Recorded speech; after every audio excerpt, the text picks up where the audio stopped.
to our panel on women in spec, women writers in speculative fiction and poetry today. We're so happy to have you. My name is Jeannine Gailey. I'll be the moderator. You can leave them up for another 2 minutes. Thank you again. We'll try to get in and out of here on time because I know you guys don't want to sit around extra time. We're going to have a Q&A session at the end, and we have I'm going to have 3 questions before that for all the panelists. And so let me go ahead and introduce all the panelists. There's myself, that's Jeannine Gailey, recently served as the 2nd Poet Laureate of Redmond, Washington. I'm the author of 5 books of poetry, Becoming the Villainess, She Returns to the Floating World, Unexplained Fevers, The Robot Scientist's Daughter, and the upcoming Field Guide to the End of the World, winner of Moon City Press's Book Prize. Lesley on the far right. Her poetry collections include Radioland and The Receptionist and Other Tales, named to the James Humphrey Honor Award list to encourage literary exploration and expansion of gender. Recent poems and essays appeared in Ecotone, Poetry, and Lady Churchill's Rosebud Wristlet, which if you have not heard of, you should look it up. It's an excellent little zine. Fielder is currently working on a hybrid book of memoir and criticism called Talking Poetry, Taking Poetry Personally, 21st Century Verse and the Multiverse. She is the Henry S. Fox Professor of English at Washington and Lee in Virginia. Sally Rosen Kindred, on my left, is the author of 2 books of poems, No Eden and Book of Asters, and 2 chapbooks, Garnet Lanterns, winner of the Antibiosis Press Prize, and Darling Hands, Darling Tongue. It's a great little chapbook about Peter Pan. She teaches creative writing for the Johns Hopkins University Center for Talented Youth. Margaret Rhee, on the far left, is a poet and author of Radio Heart, or How Robots Fall Out of Love. That is a great title, isn't it? Finishing Line Press, 2015. She is the recipient of honors from the Science Fiction Poetry Association, fellowships from Kundiman and Squaw Valley. She teaches in the Department of Women and Gender Studies at the University of Oregon. Is that still correct? And then Nancy Hightower, on my right, received a PhD in English and Creative Writing from the University of Denver. She's published fiction and poetry in journals such as Story South, Sundog Lit, Gargoyle, Acapella Zoo, Cheap Pop, and Word Riot. Her novel, Elementary Rising, received a star review in Library Journal and was named Debut of the Month. Kinds of Leaving, her short story collection, was a finalist for the Flann O'Brien Award for Innovative Fiction in 2014. Yeah, maybe we can somebody's making a ruckus. We should start just making noise for them. We'll give you something to cheer about in a second. Currently, she reviews science fiction and fantasy for the Washington Post and teaches at Hunter College in New York City. So I'm going to sit down for the remainder of the panel because I want this to be kind of a discussion. Let me know if you guys can't hear or see me, and I'll stand back up. I've got a sprained ankle, so I'm trying to stay off of it. So, but I'll give you the first question, and we're going to start with Lesley on the far right. How did you get started writing speculative poetry or fiction, and who were your inspirations? All right, I'm happy to stand up if this isn't working. Is it working? Okay, great. All right, first I want to say thanks so much to all of you for being here, and thanks so much to Jeannine for organizing this panel. I became after there was an emergency midterm vacancy on the AWP Board of Trustees last summer, and so right after this panel was accepted, I became a Board of Trustees person, so I represent the Mid-Atlantic Council, which means I have a term of several years and can't be on a panel for years to come now. So it's really nice to do this one last one, and this is a really fun one to be involved in. So the first thing I want to say about starting as a writer invested in these genres is that I started without any awareness of genre whatsoever. When I think about all the avid reading I did as a child, and in middle school and high school, I was completely unaware of that there was a fundamental difference, or was supposed to be, between, say, Charlotte Bronte's Jane Eyre and Madeleine L'Engle, or Tolkien, or Lewis, or Le Guin, or any of the writers who were really important to me then. So I was reading, excited by the supernatural in Jane Eyre, and I was excited by the science and fantasy tropes in other writers who are more often designated that way.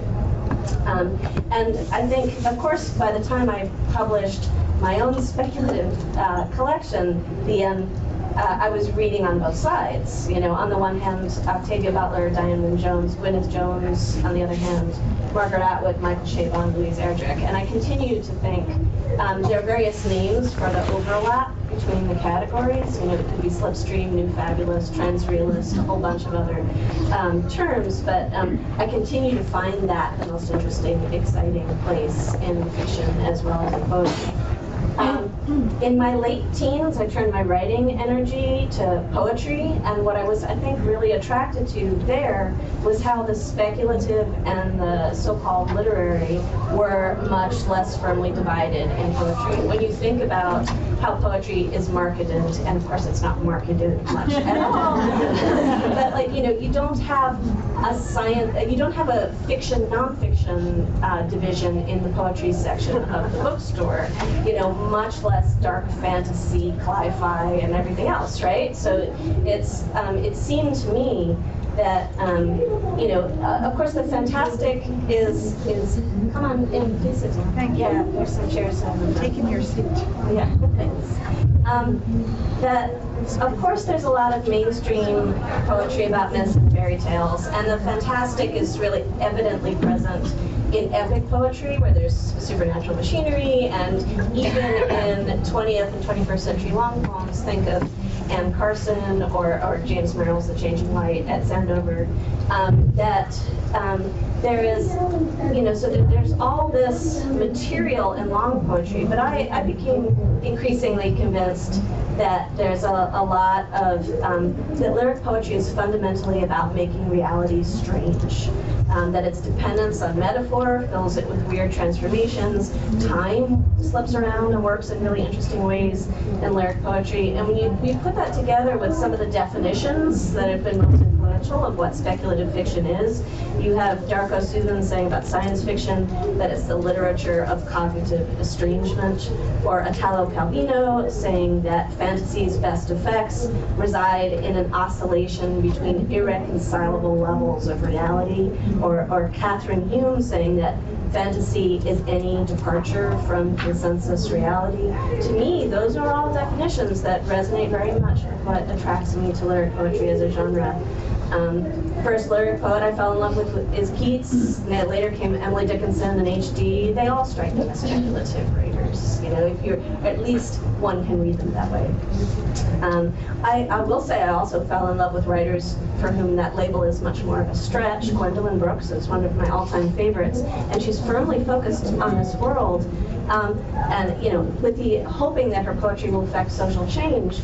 But I think even in poetry that has overt political aims, there's a persistent concern with what's real, what's possible. I think Claudia Rankine's dazzling keynote last night had a speculative aspect, right? That she's trying to get us to imagine a world in which things work differently.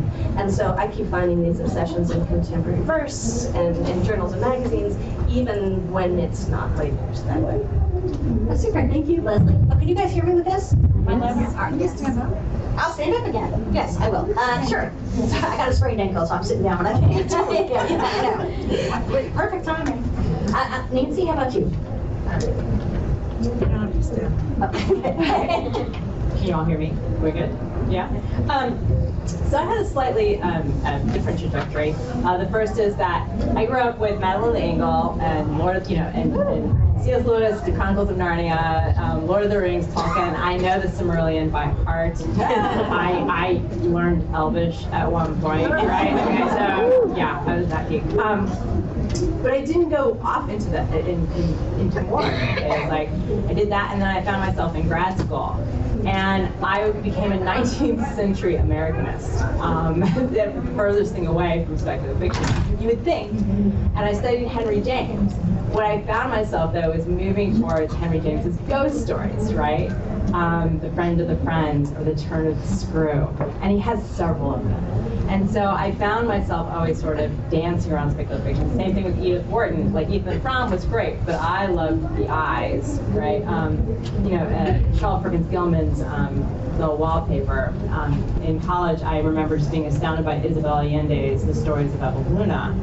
So this whole idea of, again, the slipstream, right, between magic realism and fantasy, and for me, the boundaries were much more fluid. At the same time, I was also developing theory from Freud's uncanny, which is built upon this idea of the slippage between the, the slippage between the real and the unreal. It's this sort of magical place where you're not quite sure what is reality, not quite fantasy, and in that there's this unique psychological trajectory that opens up repressed feelings and thoughts and memories. As I was developing that, again, I started moving more and more to creative writing.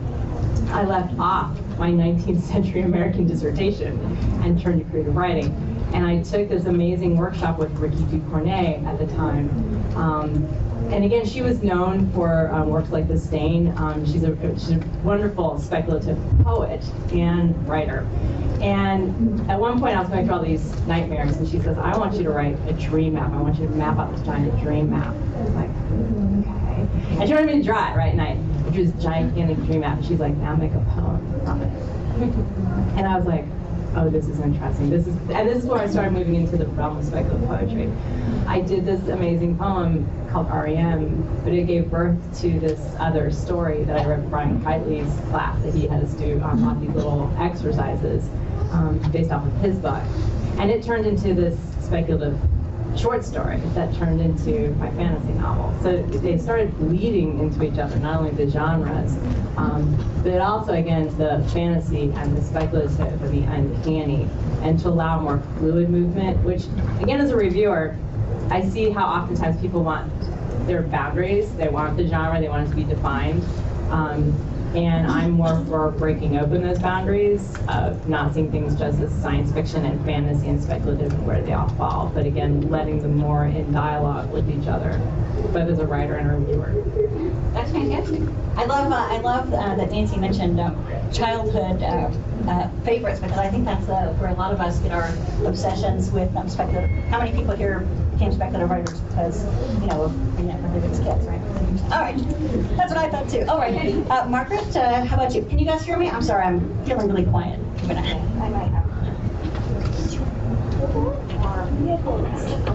Oh, sorry.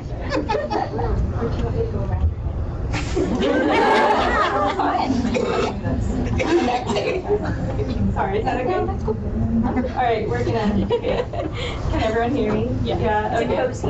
Okay. We know each other. Yes. Great. Okay. Well, I want to, of course, first off, thank Jeannine so much. It's an honor to be here and to engage in this conversation. And I think similarly, I came into speculative poetry by way of. I was a graduate student some years ago and doing research on robots and the cultural representation of robots. And I was in a new media lab at Berkeley, and next to me was a roboticist postdoc. And so I have, all these books of poetry around my desk, and I thought no one would really understand, what this poetry stuff is. But I also had a picture of Langston Hughes at my desk too. And so he goes, who is that? And I go, well, that's Langston Hughes. He's one of my favorite poets from the Harlem Renaissance. He goes, oh, I know him. I know his poetry. I'm like, how do you know his poetry? And he goes, oh, I write poetry too. And I'm like, no, you're kidding. He's like, yeah, as a grad student at Carnegie Mellon, he worked with Terrence Hayes all throughout on poetry. And so after that, we just began exchanging poetry along with other people who were interested in it. And I wasn't an English PhD, I was a ethnic studies PhD in media. So I wasn't really steeped in sort of the English tradition at that point either.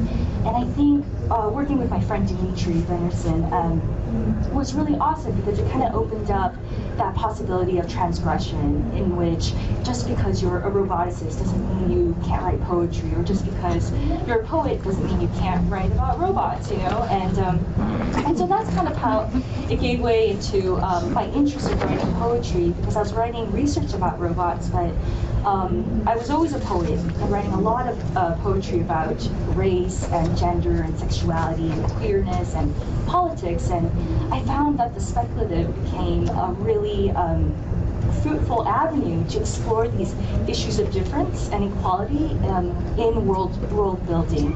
And of course, a lot of inspirations for me is also Jeannine, who's here, and Brian Thawurha, and many others working within the poetic tradition and bringing the speculative. And so that's sort of my entry into writing speculative poetry, in which I think it was just sort of kismet, and that desire to, transgress, and I transgress boundaries into whatever it might be, into the different roles that we have. I think as a poet, it also made me braver. And I was thinking about these questions just the other day when I was listening to a radio interview that the poet Margaret gave around persona, and for her, persona is a really powerful medium for her to write poetry in which to be much more emotionally braver. And so for myself as well, I feel the speculative also offers that in terms of being a braver poet. I was just going to say Sally's name into it. Sally, would you like to? That's great. Well, I love hearing these answers before I get mine, because I'm hearing so much about the lines that we perceive there to be between genres and then find are relatively artificial. And it's so interesting. I mean, Lesley was talking about not recognizing those lines at all as a kid, and Nancy was talking about fluidity, and then having these neighbors, and it turns out that you have these things in common. And I think I was kind of the wimp. I think I bought into the lines very much as a kid, and as a young person trying to be a writer. And as a result, I think I was leading kind of a double life. So I started out in grade school identifying myself as a poet. And what I thought I wanted to do was emulate the work of women poets I admire. And they were the women poets I had access to who amazed me. So I'm talking about Sylvia Plath and Adrienne Rich and Emily Dickinson, and of course none of them I'd be identified as speculative poets at the time, but I think there's a great case to be made, especially for, well, really for all of the kind of metaphor in Plath and Dickinson, oh my gosh. But I thought of it as this sort of very academic thing that I wanted to do, that I was going to try to do. At the same time, my reading life, I was voraciously reading what I think I actually labeled, fantasy and science fiction. So I was reading Narnia and Diana Wynne Jones and The Crystal Cave, like a lot of Arthurian stuff. And there was some moment when I was 12 or 13 that I probably read The Mists of Babylon like 3 times in a row and just fell asleep. But I very much thought that there was a line between the poetry I was trying to write and that there needed to be, and this other work that I was reading. And I was thinking about it, and it's not just that work was fiction and I was identifying as a poet, because I had a bit of a secret life. I was also writing fiction. I was writing Battlestar Galactica fan fiction. It was scary. And we didn't have a word for it. I was just, oh yeah. It was like 1982. So I did this with 3 other girls, and we did not have we didn't call it fan fiction. There was no internet. We didn't know other people did it. I mean, maybe they did it. Maybe we started it. But we were doing that, but I never would have claimed that as the writing that I was doing and as the work that I was doing. And it wasn't because it was fiction and I was a poet. It was because it was science fiction. And I really thought, from small town, I thought that was boys and men's literature. And part of that was personal. I had an older brother who I idolized, who went on to become an astrophysicist, and it was his turf. He could explain all the science to me when we watched. So there was so much science, so much Battlestar Galactica. Didn't make it for me. But it was also, it was the culture. I went to a sci-fi convention in like '83, and it wasn't a Joss Whedon convention. Like, this was in Greensboro. It was StellarCon, and there were no special guests. It was like rooms with like 18 teenage boys and the dungeon master and me. Across the hall was a stack of Betamax tapes of original Doctor Who, and 7 guys and me. And what this taught me was that I was a guest. you know. And so they were reading stuff I was reading. And you know, Madeline L'Engle's a woman, but she was very far away. She wasn't in North Carolina. So I didn't think it was mine. And ironically, and I was just excited to hear what you said, Lesley, because what finally gave me the feeling, the empowerment that I could pull speculative elements into my poetry, that I could write and show people and submit and say, this is my work, was the work of HD. When I discovered trilogy in my early 20s, I suddenly realized you could do this. You could write about a historical moment. She was writing about the Blitz, but you could pull in these mystic images, this incantatory language that splits the moment open and felt truer to me than a documentary description of a moment of Blitz. And so that elevated intensity, I suddenly thought, oh, you can actually do that and tell people you do it. Now, at the same time, I was writing X-Files fiction. I wasn't telling anybody that. And there was a name for it because they've invented the internet. Thank you, Al Gore. But that was the moment where I could start saying, hey, I write stuff like this too. And I needed to be able to do that because I guess I bought into those lines. And I have less and less. Now I'm 40-something and I don't care. But I think it is liberating to let one's definition of the speculative open wide. I agree.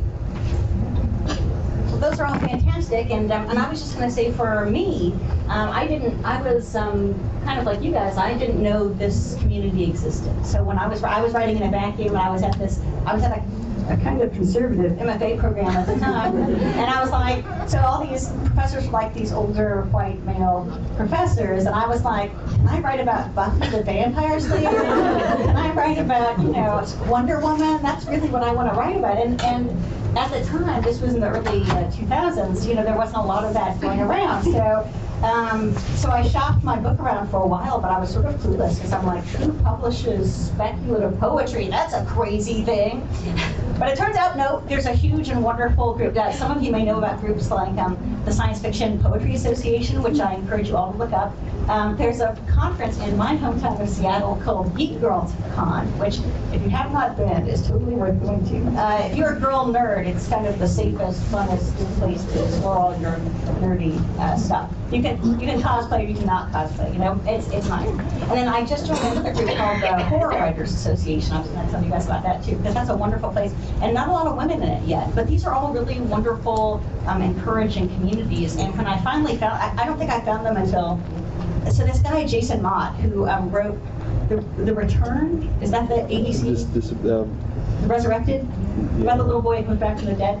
Anyway, this guy presented a paper on me at like WonderCon or something like that, I mean, years ago, and so we got to meet, and I was like, there's a whole separate little con for speculative writers, you know, at these bigger cons. So anyway, it just hooked me up into all these great places, which was nice. So really, I've been writing speculative poetry from the beginning. I just didn't know what that was. You know, I was writing about Daphne, but I put Daphne in a modern circumstance, and Wonder Woman, but she was, you know, getting hassled, sexual, you know, harassment, and, you know, Snow White had an eating disorder. Anyway, so, you know, those kinds of explorations, and I was so glad to find other people doing it. And some of the first poets that inspired me were Margaret Atwood, Louise Lucille Clifton, who wrote a lot of persona poetry around God and the devil, which I thought was really, if you haven't read her book of light, it's fantastic. And Denise Duhamel, who wrote her first book, was called Pinky, All in the Voices of Different Barbie Dolls, which was, yeah, it's an amazing book if you haven't read that. And I was going to say, yeah, so, you know, so how many of you guys, I was going to say also I had a degree in science before I had a degree in English. So my first degree was in biology. I was going to ask, how many people here have degrees in things besides writing and English? Yeah. Yeah. So I think we have to take out our science nerdiness and cross it over and inbreed. Crossbreed? Hybridize? You're at you know, bring those things together, because I think there is a big audience for this. You know, I had pitched this panel, I think 5 times before something like this got taken. So I want you guys to write to AWP and say, hey, we want to see women in speculative stuff. Yeah. Okay. I know, sorry, we're going to have to pick it up speed a teeny bit so we can get to the Q&A thing, because I want you guys to be able to ask your questions. So the next question is, what has your experience been as women, as writers and editors, publishing speculative fiction and poetry? try. Will it come out? I think so. It comes out. Yeah. Oh, just so I can see everybody. You can see me. I think my experience in publishing might be anomalous because my experience is in publishing feminist science fiction, and I have found it a tremendously warm and welcoming little world. And I have heard other things about other science fiction publishing, and because the science fiction book I published, The Receptionist and Other Tales, it's a speculative novella in tercerima, and it was published. It's about sexual harassment at a college, and the main character is somebody who's inspired by fantasy quest narratives, basically, and starts to see the dean as the Dark Lord and so forth. Writing it helped me survive term as department head, for sure. So, I found that, connecting with Aqueduct Press, my publisher, was easy, and they were totally wonderful to work with, and they put my book up for a prize I never would have thought it was eligible for because it's poetry. This James Tiptree Award, which is basically defined as being for speculative fiction that's exploring gender. And I just wouldn't have thought that a novel in verse would have been eligible, and then I didn't even know that entered me until I ended up on the short list, the honor list. So that was a really, wonderful experience.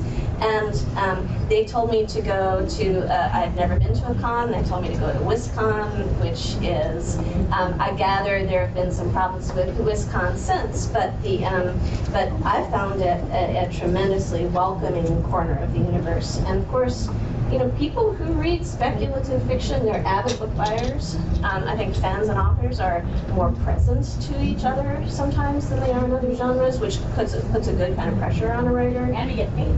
Yeah, and you get paid.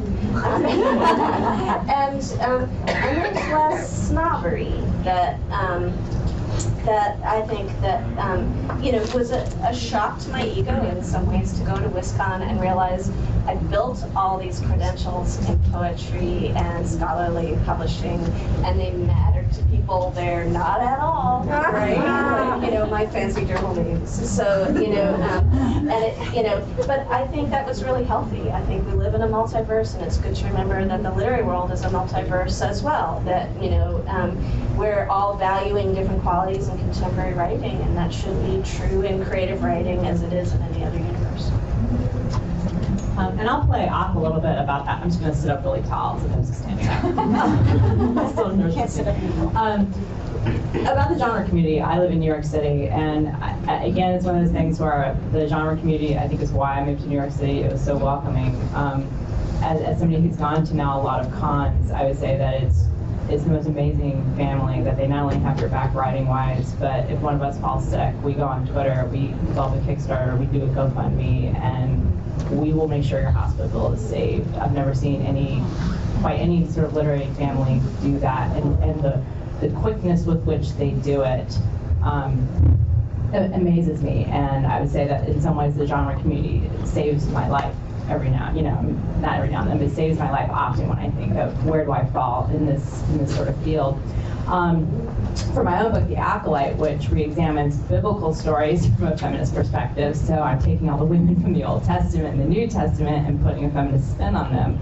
I was pretty impressed with the way that people liked it, especially even the evangelical communities were like, this is really exciting what you're doing here, because I was worried about sort of fallback from that, when I'm like Jael and Tamar and all these women that generally all pastors don't talk about. They just don't talk about these women.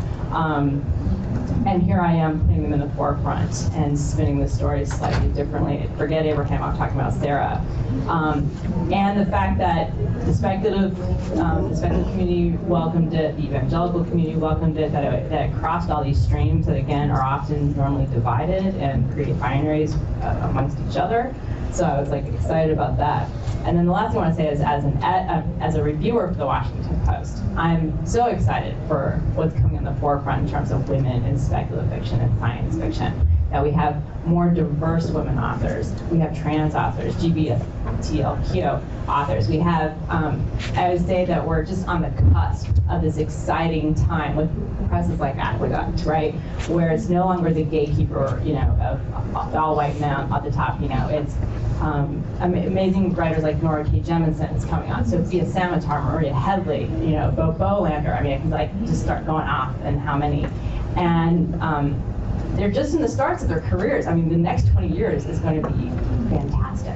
So in terms of like my own excitement, in terms of being part of this community, is the enthusiasm that I'm feeling about it, especially again also as a reviewer, because I keep getting more and more books this way. It's not just a whole bunch of guys. It's, oh my gosh, look at all this diversity that's coming my way. We still have a ways to go, definitely, but I would say that we're on a good trajectory. I like it. Oh yeah. Okay, is that better? Just lean in. No. We'll lean in, Yeah, I think I guess within poetry, I've been involved with we could say like ethnic poetry for a very long time, as well as experimental poetry, and I see a lot of similarities, especially experimental poetry and conceptual writing, and how you know, if you're sending out work, that you know that particular journals might not take your work if it's too conceptual or too experimental. In the same way, I find that in terms of speculative poetry, I do see different spaces that would be more open, right, to, let's say, yeah, poems about robots and humans falling in love and breaking up and all that, you know, all that stuff. And so, but it's been a real blessing because then I was able to, yeah, discover the Science Fiction Poetry Association, which has been amazing, and being introduced to more speculative poetry, as well, definitely being inspired by what's happening in science fiction. Where I teach at the University of Oregon, we have the James Tiptree Archive actually there, and every year we have a feminist science fiction conference, a symposium. So we focused on James Tiptree. Yeah, you need to come. Yeah, we need to make something happen next year. And so it's always, I think in terms of that, just seeing that you have the exciting energy around the Tiptree Award and around different feminist SF as well as SF poetry, right? And what's happening is really enriching and very invigorating. So, yeah, I think for me it's been really, it's been a great experience, one of discovery, one of excitement. But I do think definitely in terms of, and this is something that happened at the symposium we had in the fall around Tiptree, was just in terms of diversity around race, right?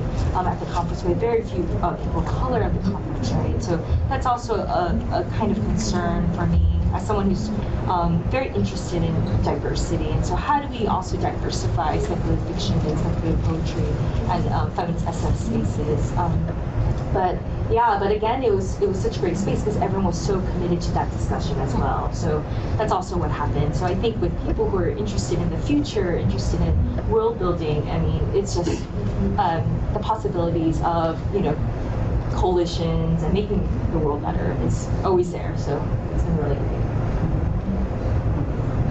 Yeah, I was a little worried when I first saw this question that my answer was too optimistic and happy, and that I ran the risk of trivializing some actual controversies that I know are out there, because what I've done, I haven't been a pioneer at all. I've just gone where there appeared to be a door open for feminist speculative poetry.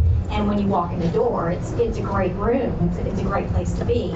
So my 2 full-length collections came out from Mayapple Press, which also published this year, right? Beginning of this year, The Robot Scientist Dog. Last year, oh, time moves. I've become unstuck in time. Jeannine's book, which is fantastic. But that's a press who actually says on their website they have an interest in women's work and an interest in science fiction. And that's really what I've done, is I've looked for places that are particularly open to that, although the books of mine they published weren't especially and weren't announced as speculative poetry. There were those elements, and I felt like that would be a welcome place. And Hyacinth Girl Press, which published my... Say that again. Mayapple Press.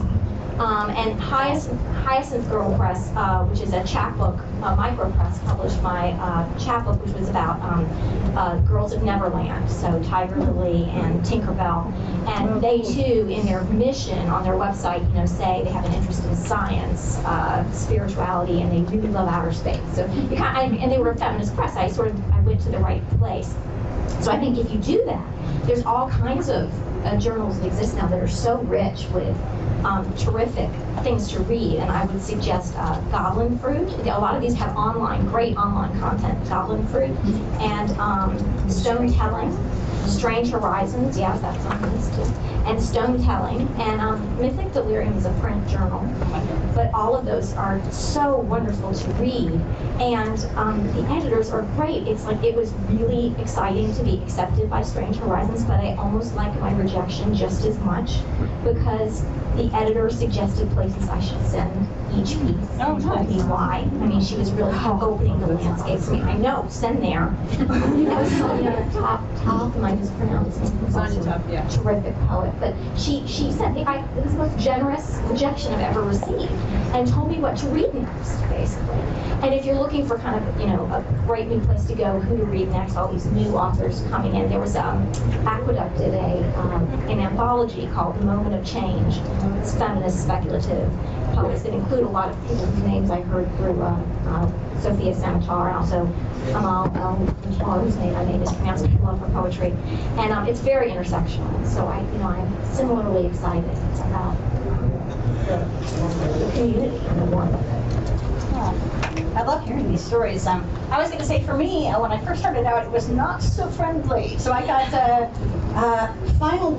my book was listed on a bunch of finalist lists, big prizes, but it wasn't cracking in. So I kept sending out, I think I sent out my first book, Becoming the Villainess, which is all these super heroines, all this stuff. Anyway, nobody would take it. And I was like, okay, 63 times. 63 times I sent that book out. And this was back in between 2003 and 2005. And so finally, when Steel Toe Books is a little press out of Western Kentucky University, of all places, run by a guy, and he's the one who took it. And I think after I published that first book, I started hearing from people all over the place, this is what I want to publish, this is what I want to do, you write what I want to write. And I was like, wow, there are other people like me out there. So excited. It was just a great moment of finding some community. Again, everybody keeps talking about community, and I think that's really important in these great little presses. And I would also say there are some great, mainstream, quote-unquote, literary magazines that are pretty friendly to speculative work. So don't be afraid to send your work, if it's speculative, to more mainstream places. I mean, sure, Fairy Tale Review, that's a no-brainer for your fairy tale poetry, but don't forget Rattle. They publish some of my fairy tale poems, and then even American Poetry Review is that you just don't know. Plowshares, Grease. I mean, sometimes they do it. So, and I was going to say a Small Beer Press was a place I wanted to recommend for fiction writers. So that's run by Can you say it one more time? Sure, Small Beer Press. Small beers. Small beers. Small beers. Yeah. So they are wonderful. Sorry. Table at the book fair. Oh, yeah, and they have a table at the book fair. So that's a great place for fiction. They don't publish poetry, but they are great for fiction. So, and Kelly Link is one of my personal heroes as well, as speculative writing. I'm sorry, what was the one between Plowshares and Rattle? Rattle? An American Poetry Review? That's the one. Yeah. Thank you. It's a big place, but you never know. I say send your stuff to the best. Send it to Poetry Magazine, for goodness sake. Send it and send it to Paris Review. Why not, right? We got to break in somehow. They had a game of Thrones Home in Poetry Magazine. Yeah, they did. I saw that. Yeah. Fiction. Yeah, so the next question, if we can get through that a little faster, then we'll get to the audience questions, which I know you guys are probably eager to ask some questions about.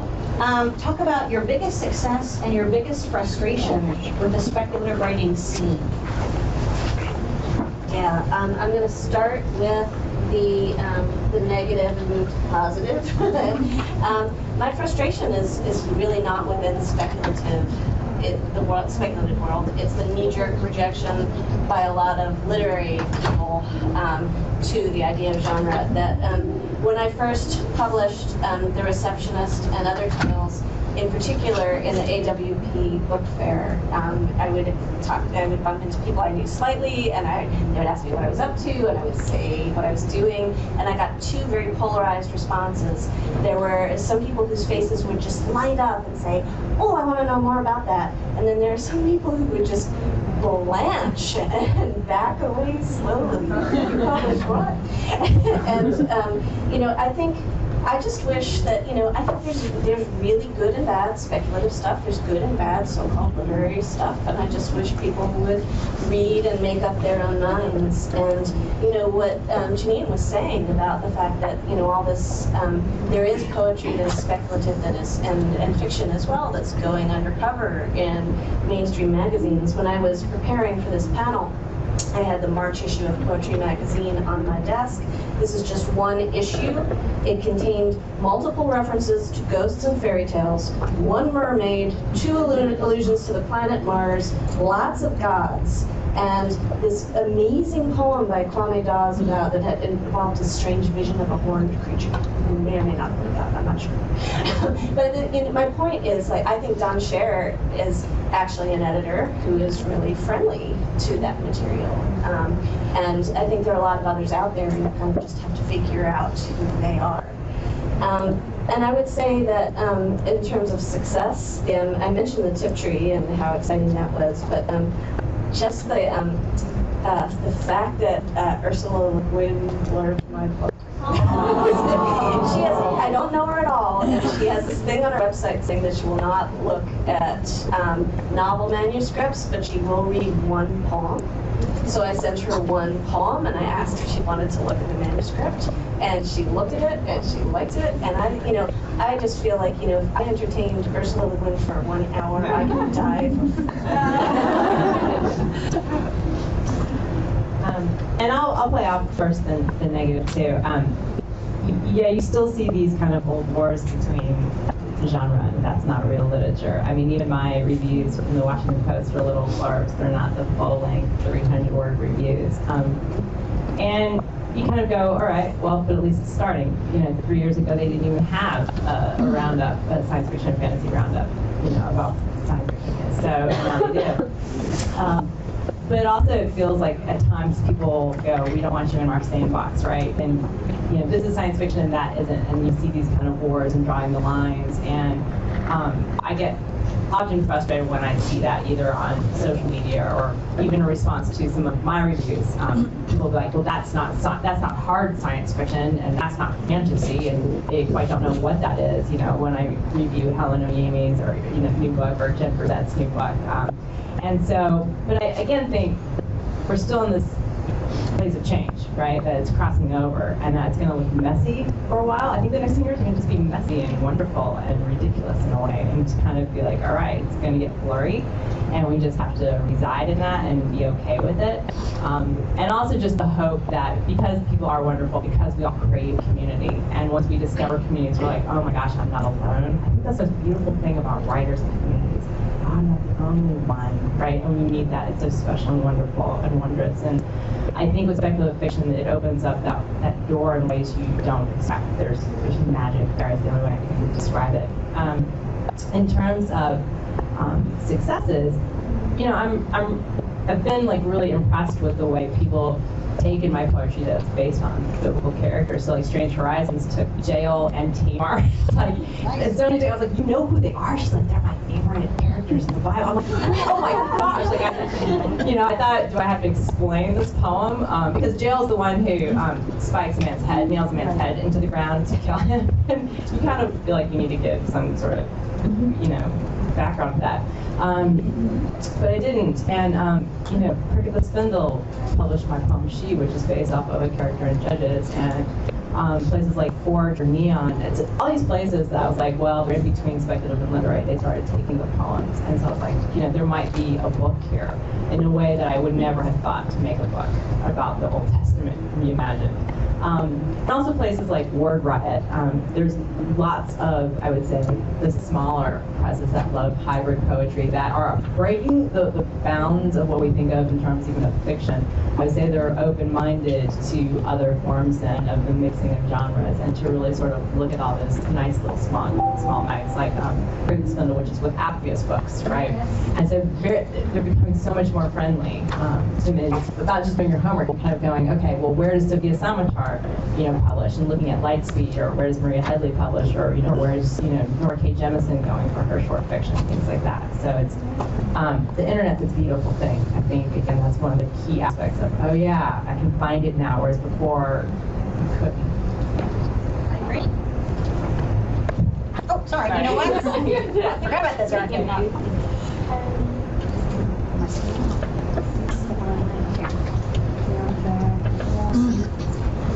Thank you. Margaret's awesome. I did not mean to shortchange her on that. Oh, no, it's fine. It's fine.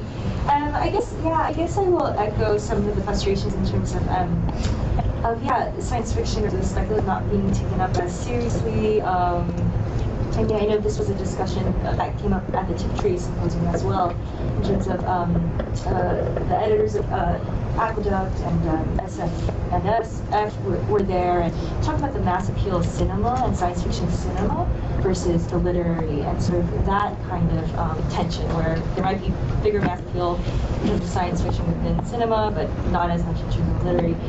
But at the same time, I feel like maybe that's also okay, and I think people also echoed that sentiment as well in terms of, because I think things that are happening within literature or science fiction or can go in different directions that perhaps mainstream movies cannot. And so I think also maybe in terms of negative, maybe this idea of who is this, someone who is into speculative writing, and I think especially for me as like a woman of color, queer woman of color, I think oftentimes I might be seen as someone who might not be interested in the speculative or the science fictional, and so that's something that I've experienced. But also finding awesome feminist spaces that are more open to that as well. And so, and I think one, big success in terms of this question is having some of my poetry recognized by the Science Fiction Poetry Association. That was a really big honor for me for that to happen. So.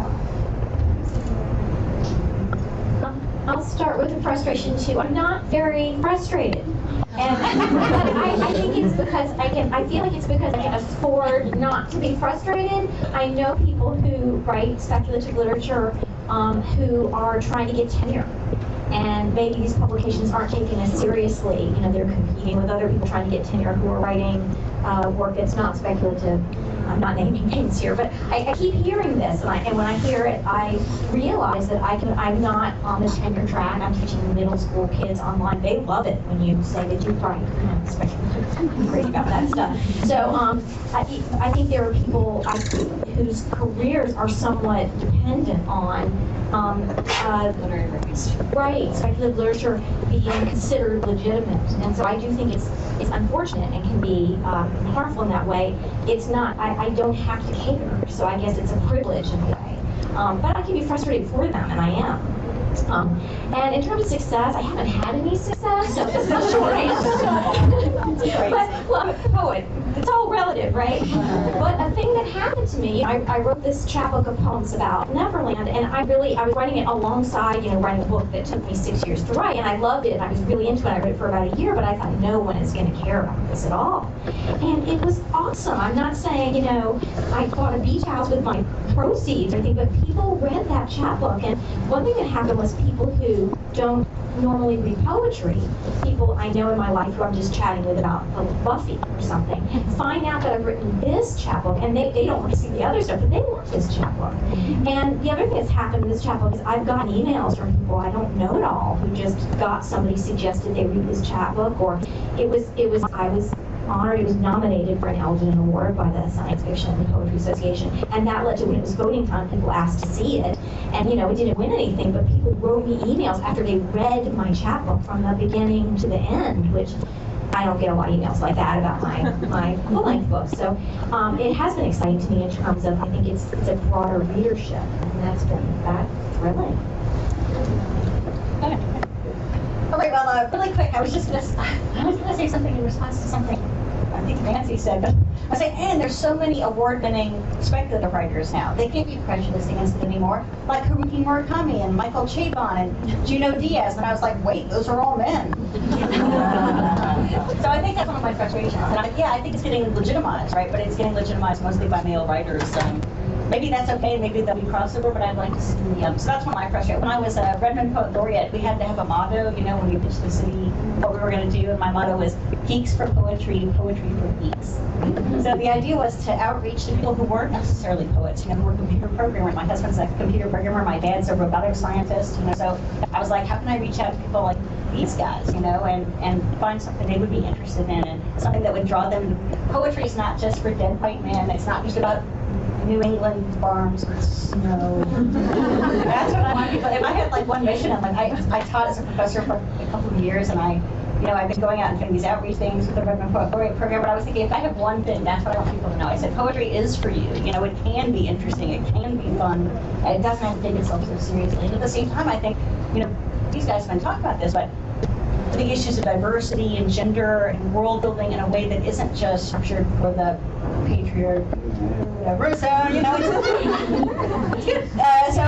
then I wanted to say I was thinking about this, like, I don't know what I consider I'm a poet as well. So for me, what is biggest success? I haven't won the Pulitzer yet or anything, but I did. So I published 4 books before this, and this year I won a book prize, the Moon City Press book prize, for a book called Field Guide to the End of the World. And I was like, it was totally 100% like sci-fi, futuristic dystopias, end of the world, apocalypse, and all this stuff. And I was like, well, that's a good sign, that people that are regular press folk, and I think they have a table here, they're doing that kind of work. So I'm kind of excited. And I got a blurb from Mattia Harvey, who's one of my speculative poetry so I feel like it's getting there. It's getting there. We're not quite there yet, but I think the more of us that I just wrote an essay for the Rumpus called The Amazing Disappearing Woman Writer. And I was talking about how important it is for us to review each other and talk about each other's work and get together and have writing groups and have readings together and the idea of supporting each other, and not just a little bit, a lot, as much as we can. So I try to do it as much as I can, but it's not always as much as I want to. But anyway, so I'm going to transition to the Q&A portion, so you guys can finally say something. If you've been waiting to say, I'm going to stand up for the spurt again. Let me stand up here. I think what you guys are doing is great, which is breaking down those borders between the literary and the genre, but you all seem very fixated on that, and I don't, except for like Strange Horizons and Lightspeed, thank you, somebody mentioned FNSF. Why aren't you going to the Pure Quill? I mean, you sound like you're searching for places to market, and all you have to do is go to Rowland's Webstravaganza, and you have every form of speculative fiction market you'd ever want.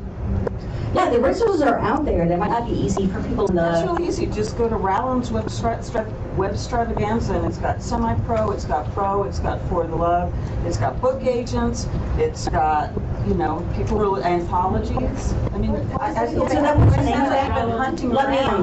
me say the name of it again. Rowland's, R-A-L-A-N apostrophe. Rowland's Webstravaganza. Webstravaganza. That may be why we haven't found it yet. Markets, and it's always been there. Round.com. If you Google it first, it's not as easy to search as Grindr or Duo. Yeah, and Grindr and Duo. Yeah. Don't do it, so you have to pay. Now it's no longer free. Thank you. Yes, that's a really good resource. I thank all of you for letting me in on something that I hadn't realized up until now, which is that the poetry that I write, a lot of it is speculative. I never realized that about my poetry, because it used to be that LA poetry was so autobiographical that if you didn't do that, you were not in. And not all of my stuff is like that. So now I'm feeling a lot more included, and I'm doing better because things are more open-minded. I mean, one of my poems here is called "I Married a Monster from Outer Space" in the Sears catalog. I'm not going to read all of it, but I write things like, "I married a green tube with one eye from Alpha Centauri, and it's years since we divorced, and it still sends me flowers on my birthday." And it was hard to market that kind of thing for a long time. But now even mainstream literary journals are more open-minded. So thank you very much that you have enlightened me and others on what is speculative in poetry. Oh, that's great. And that's Border Crossing. She was holding up the good little journal. That's my book. Oh, that's her book. I'm sorry. There's also a journal. Now you know. They stole it from me. You mentioned the Rumpus, which made me think, because I've written for them as well, and it's like, at least for me, it's been a non-paying market. Yeah. And so it makes me think about the ways that genre can inform the larger mainstream community. You know, genre gets paid, the journal is judged by how well material it treats its writers. So I was curious if the panelists have any thoughts about how we can bring some of that wisdom to the mainstream. So the question is, how can we bring some of the wisdom of paying, getting paid? Yeah, yeah, absolutely. We should definitely look at that. I agree, especially for poets. It's tough out there, you know. If you get paid $5 for a poem, you're doing really well. So anybody want to take a shot at that? I'll speak on it. There is a great online magazine called Innovations, run by Ellen Krishner and Julia Sherman, and they just published across the board, you know, Alyssa Long, they've published Alma, I can't pronounce her name, Sophia Samatar, Chris Barzak was an editor, and they made sure they wanted, again, the cross, you know, the cross group between literary and speculative, and they wanted to make sure they paid. And they wanted it to be a new kind of example of the literary world of, hey, you can pay your writers good money because writers need to be paid and need to eat.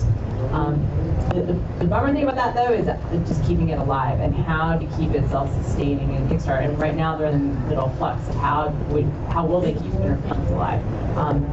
But I think that more places that do that start paying to give examples, because otherwise, you know, you have this, you know, you get paid in your contributor's copies, and you get paid by putting it on your CV. That's the underlying thing, right? You get paid to put on your resume, and that's your payment. And to get out of that thinking of, no, that doesn't count. And that needs to be broken, I think, from within the field rather than from outside the field, because within academic speak, like, no, just because it's a line on my CV, you should not deliver a dollar amount. Yeah. I got really ranted about that. No, that's good. Good rant. Well, and I'm noticing Strange Horizons, they really, when they fundraise, they really go all out. They've got, you know, auctions and you know, bonus material and perhaps part of that is maybe they can do that because they have such a loyal readership. I mean, I think there are lots of people who read Strange Horizons who aren't writers, for instance. And if you've got people really counting on Strange Horizons to give you, then you're willing, you will pay for it. So I don't know how much of that, how much is cost and how much is effect, but you can tell they really invest in the whole fundraising process, and you don't see that happening as much with mainstream literary journals. Anything else? We go with one more. Oh yeah, I could just add that, you know, I am an academic, so my game is a prestige game, and the publications matter to me because I get better reasons when I publish, right? So for me, you know, one of the pleasure of speculative writing is that a lot of the markets do pay, and I find that a lot of the mainstream literary markets don't because of this constant prestige game, right? So, and if you want to make money to support your poetry habit, you write prose, you write reviews, you write novels, you write nonfiction. That's true. So I had a question about science fiction in particular. I am not, you know, I don't have a degree in science, but I want to write science fiction badly. And just because of how, you know, important so many of my favorite science fiction writers are to me. So, so I guess my question is, even if the science is a little hazy, can I get away with that? Like, is that a thing? The question is, if you don't know science that well, can you still write science fiction, and is that a thing? I would say I've read enough science fiction with bad science in it that I think it's definitely a thing. But here, I'll let you. Sure. I mean, I would fully encourage you to write, and yeah, and even if it's quote unquote bad, I mean, what is science anyways, right? It's so subjective, and we know feminists who work in science, technology studies have always kind of unpacked that. But I mean, I think there is something to say.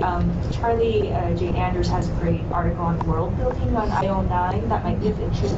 Sort of thinking of the different kinds of structures and just like world building, and I think oftentimes science fiction is really fun because it's a way to learn. Like for me, I'm like, oh yeah, I'm really interested. I don't know anything about Mars or robots or whatever it might be, but it's like that way to move into it and start learning about it and then make your own kind of science. So I would fully encourage you, like, full force, to go for it. Yeah. I was going to say the world building. I think that's a key point, that the world building has to be logical, and it has to be substantive to where the reader believes it. The more you go into a hard science, the more they're going to be like, well, okay, is that really possible? The more that it melds into mythology. Again, as long as your mythology is well thought out, it's logical, it's built on structure. But you have to be aware then that you're mythology, not necessarily science. And as long as you're okay with that, you know what I'm saying? It's like you can talk about what you're doing as opposed to I'm just going to like add things here and there. Any reader will get you on that. The threads will start to come that way. I was just thinking of how did we did when I was dating my husband. He was a chemistry major, and so I was asking about Ice-9 from Kurt Vonnegut's Cat's Cradle. I was like, so is that Ice-9 thing? Is that something that really happened?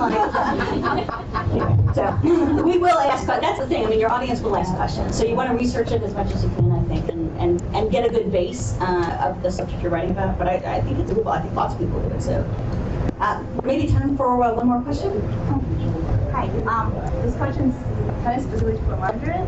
So I write science fiction that is like a super genre, aliens, robots, steampunk, different engines, stuff like that. But